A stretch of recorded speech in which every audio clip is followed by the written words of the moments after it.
Alright, today we're going to show you a basic breakdown of a chicken. First thing, nice sharp knife. Second thing, good cutting board. You'll find sometimes you've got that sliding action happening.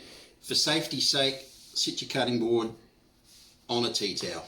Locks it into place, doesn't slide anywhere. What if you've got some chicken juice on the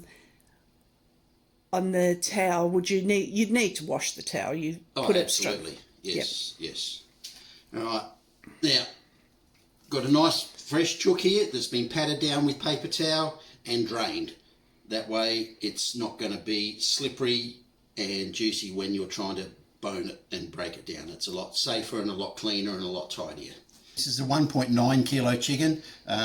Gives you decent size serves when you're doing it.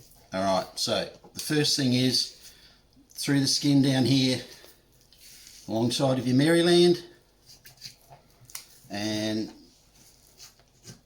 feed that down and then just break the joint. It's very easy, shows you exactly where you have to go with the rest of your butchering, and then it's just a matter of in there and just follow the bone around that little bit of joint. Make sure you get that nice little oyster from in there. That's the best part of the chook. And just look for any little bone scraps that might be on there, and there's your basic Maryland. We've got your chicken drumstick, this end your chicken chop or chicken thigh, that end. Easiest way is if you turn it over that way, and you'll see that little line of fat there shows you where the joint is, straight down through there, and you've got your two pieces. You can bone the thigh out for your thigh fillet, or you can bone the whole Maryland out, which is what we're going to do because we're going to make some chicken rolls later on. So very easy boning the chicken Maryland out. It's just keep in and just keep following the bone around. There's no great secret to it other than keeping your fingers out of the way, and just slowly, carefully work your way around that leg bone, freeing it off underneath there,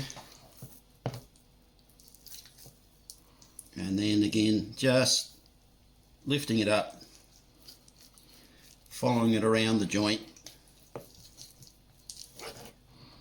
trying to keep the skin intact underneath because we're going to use that as our chicken roll later on. Down through there, and that's off, and then those bones go over into a saucepan over that side later on to make a nice stock. Now, why would you bother doing that yourself? It works out a lot cheaper. This whole chook cost us about $8.50, so we're going to get 4 really beautiful cuts out of it. Chicken thigh fillets on special the other day were $10 a kilo, so you're going to save yourself quite a substantial amount of money. Right, so this is the next section of our chicken. Now you will see occasionally in a recipe book where they're talking about cooking the crown of the chicken. So for that you would just break away that section of bone, and that's your chicken crown, which is the breast with the wings still left on it. But what we're going to do is turn these into Kievs and cordon bleus. So take the wings off, and they're in our stock saucepan, and then you'll see the line of the breast on the breastbone on the top of the chook. It's just a matter of running your knife along that line around the wishbone,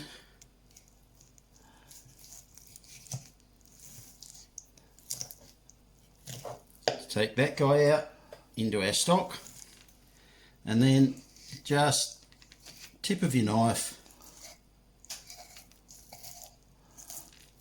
follow it down, don't rush, it's all just going to come across, and then just in here you'll find the wing joint. Again, just flex it and crack it open through that joint, follow it down, and there's your chicken breast.